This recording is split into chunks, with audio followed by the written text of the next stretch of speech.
right, my friends, here we are to talk about greens, the family of greens.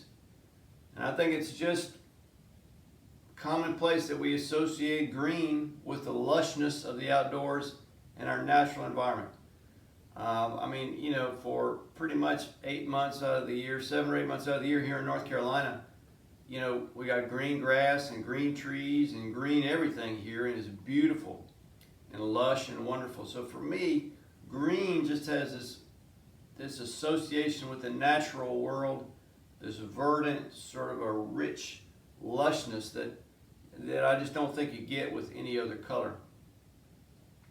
Now, of course, green is a mixture of the primary blue and yellow, and we get green, right? Everybody knows that. You've probably learned that in elementary school. But there's so many different mixtures that we can make for green. It's unbelievable. So many things we can do with it. Now, I use primarily blue greens in my work, and then I'll modify those as I need to with yellow to make them, more toward yellow green. Right, so I have these 4 blue greens that I use and 1 warmer toward yellow green. So I have Viridian, Cobalt Turquoise, Cobalt Green, which Cobalt Green for me is the color of Arizona. All the stuff in Arizona, all the greenery in Arizona is kind of a Cobalt Green. This Minty G, which I call it, obviously it's a mint green color that I make using yellow and phthalo green. And then Jenkins Green, which is specific to golden artist paint. Jenkins Green is a wonderful, rich, lush landscape green tending toward warm. Just absolutely amazing green. If you haven't used it, a student told me about it a couple years ago, maybe 3 or 4 years ago now, and I had never used it, but I've been using it ever since. It's fantastic. Right, so usually, and what are some other greens? Typically, you probably use phthalo green. There's phthalo green, chrome green, chromium oxide green, emerald green, olive green, hooker's green, permanent green, emerald green. It just sap green. It goes on and on and on. There's so many variations available out there. But what you really need to know is how do you mix some really good greens, because you'll probably find that those are more useful to you than buying something out of the jar. Plus, it can save you money if you like your mixtures better than what comes out of the jar. Now, like I said, all of these need to be modified for me to use them out of the jar. I rarely ever use these just by themselves without some mixing going on. Right? Now, let's think about mixtures for a minute. You can get so many different varieties of green. It's amazing depending on what blue and what yellow you use to make a green. So for instance, if I want a really bright, sort of a Kelly green, a permanent green, a very pure green, I would use my cool blue and my cool yellow. And why would I do that? Let's think about it.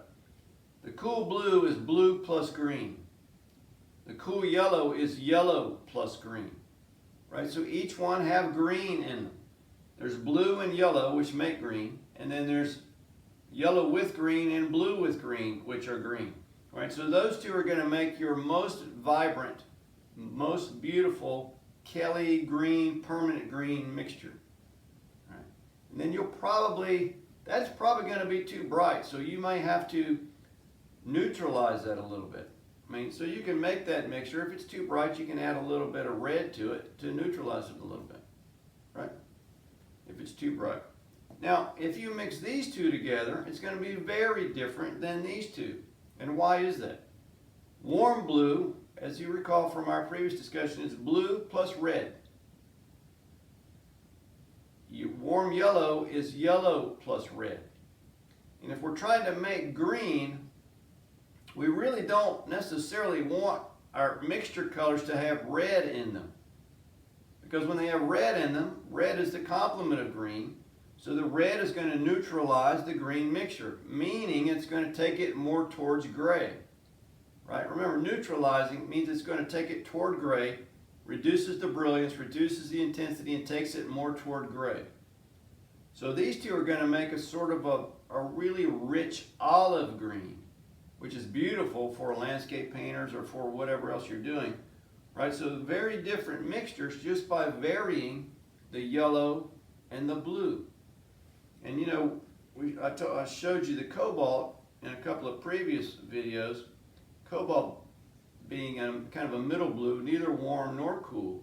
If you use this with this one or this one, you get a very different mixture. And we're going to look at that in just a moment. Not all, but some of the beautiful mixtures that you can get using that. I can also use my teal, which is a beautiful blue-green, tending toward blue. My teal color with this makes a spectacular green. Right? So it just depends on what it is that you use. It's going to give you a different color. Whatever blue or yellow mixture you use, it's going to give you a very different green color. Which I love that because it gives you so many opportunities to make such beautiful greens for your paintings. And once you begin to play with them and experiment with them, you won't be afraid of greens and trying to mix greens. And I know a lot of people, you know, were a little bit skittish of doing that, but they're all beautiful, all amazing. So let's not talk about it anymore. Let's get to the mixtures.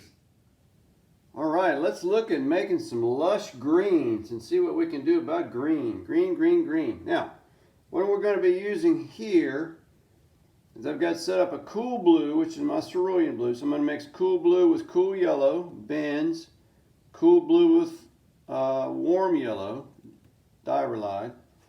Then I'm going to mix warm blue, ultramarine, with both the cool yellow and the warm yellow. Then I'm going to take, for fun, teal and cool yellow, and then our sort of primary blue, cobalt and cool yellow. We're going to see what we come up with. You know, I didn't put any white paint out, so hopefully we won't need white paint. All right, cool and cool. Look at that beautiful green. Look at that green. Wow. That's stunning. Look at that. Absolutely beautiful. How brilliant that green is. Now, obviously, if you want a yellow or green, you can add more yellow. It takes a lot to make a yellow green. It takes a lot of white and yellow both. There you go.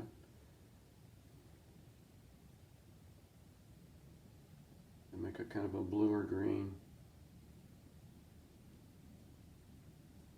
There you go. All right. So a lot of vibrancy there. That's really going to be, you know, probably your most vibrant mixture, because you're using blue with green and yellow with green, so both of them have the common denominator of green. All right, so let's move on to the cool blue and the warm yellow. You're going to have a very different look and feel here, as you can see. It's a beautiful green. Think about the landscape. If you're a landscape painter, think how gorgeous that green would be. Oh my gosh. And of course, you know, bluer, right, bluer. Wow, that's fantastic. It's like the color of summer around here. And yellower. This actually might be a challenge to, got to really add the yellow to it. There you go. Okay. So definitely different. Right, where this is a brighter, kind of a spring green, I would say, very vibrant. This is much richer mixture in terms of something you may use as a landscape painter. I mean, you wouldn't even have to be a landscape painter, but oops, well, I was trying to make that show up a bit more. Got a little too much yellow in it. Got to work back to it. There you go. So you can see it better. There we go. Beautiful green. Absolutely beautiful. Okay. Let's move on to warm blue. Now remember, this one, let's go back just for a moment. Remember, the warm yellow has red in it. So the red is working against the green. That's the reason the vibrancy is different and the color is more muted than this one because the red and the yellow is beginning to mute the color, neutralize the color. And the same thing's going to happen here, right? Because we have red in our blue here. So let's see what happens.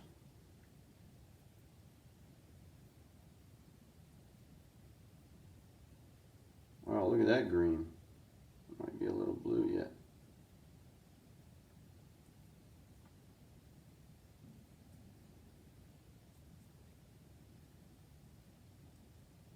Look at that. How beautiful is that? Wow. Man, I'm just constantly amazed by color. And doing these exercises, I can't overestimate or over advocate for you to do these exercises. They're so helpful. That way you learn what all your colors are, the ones that you use, whether they're warm or cool, and how to manipulate them to make the colors you need. Look at that. Now this, to be honest, is more vibrant than I thought it was going to be. Now look at this beautiful rich green here. I mean, this is fantastic, fantastic greens. Beautiful greens. Wow. Wow, wow, wow, wow, wow. All right. Now let's go to use the same blue, our warm blue. Now remember, the warm blue has a red in it, and this warm yellow has red in it. So we're going to have, here we just had one of the colors working against the red. Here we had one working against, because we had red here, we have red here. Now each one of these has red. So what do you think is going to happen with this one? It's going to be a very muted green, right? Oop, did I let the cat out of the bag? Sorry there. But look how lush it is. See how it's close to an olive green? We call olive green. Right, and we can yellow that up a little bit. Going to take a lot of yellow, probably.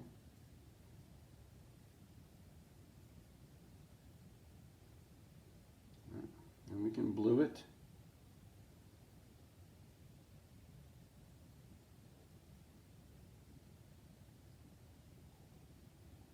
Again, it takes a lot of blue. When you have yellow all over your brush, it takes a lot of blue. It takes a lot of blue. There we go. There we go. See how lush those are? Oh my gosh, that's just fantastic. Lush, landscapey, verdant, muted green. So you can start to see here, when you're using the warm yellow, you get a much more muted green, much more neutralized than if you're using the cool yellow. Awesome. Now I would expect that, you know, if we're using cool and cool again, it's going to be much like what we mixed in our first mixture here. Wow, now this is going to be one intense yellow. I mean, one intense green. Woo-wee! Look at that thing. Wow. Now, I mean, that's knocking my eyeballs out right there. Look at that. Yowza. I mean, obviously, make it bluer. Look how beautiful that is. Wow. Right, bluer. Yellower.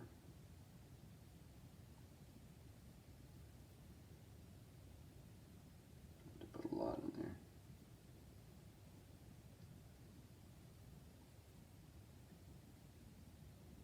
Let's just pull that over to make it yellower. All right, there we go. There we go.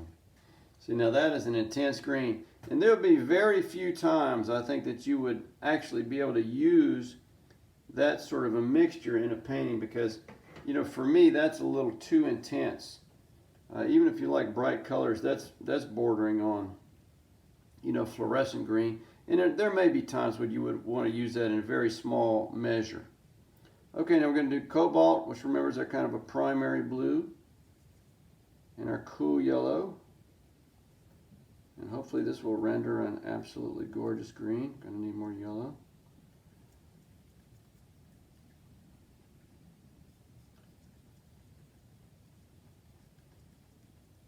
Yeah, look at that. Isn't that beautiful? Gosh. There again, a very beautiful version of green. Very different from the others we've seen. Right, and you can do yellow version by adding more yellow. Wipe some of that blue off there, yellow off. Make a bluer version.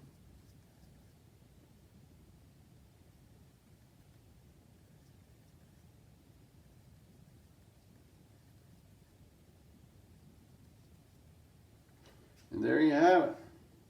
You have 6 mixtures, all very different from each other, but all obviously commonalities because they're all greens. They're all mixed with either a warm blue, a cool blue, a warm yellow, or a cool yellow. And you know, if you used yellow ochre or something that's even warmer, then you would get a different look, or a Mars yellow or something. But my advice is to just use the yellows that you have. If you want to buy other yellows or other blues to experiment with, then certainly do that. But because you need to know of the colors that you use in your palette, what do they look like when they're mixed together to make green or orange or violet or any other color. And you know, what we've done here in all of these painting exercises where we've mixed a bluer version and a yellower version, we're mixing the tertiary colors. Right? So this is green, blue, green, yellow, green, green, blue, green, yellow, green, green, blue, green, yellow, green. Right? So yellow, green, and blue, green are tertiary colors because they're mixed from a secondary color. Right? Typically a secondary and a primary leads to a tertiary color. So I love those. Love. If you have any questions or comments, put them down below and we'll move on to the next video. Thanks.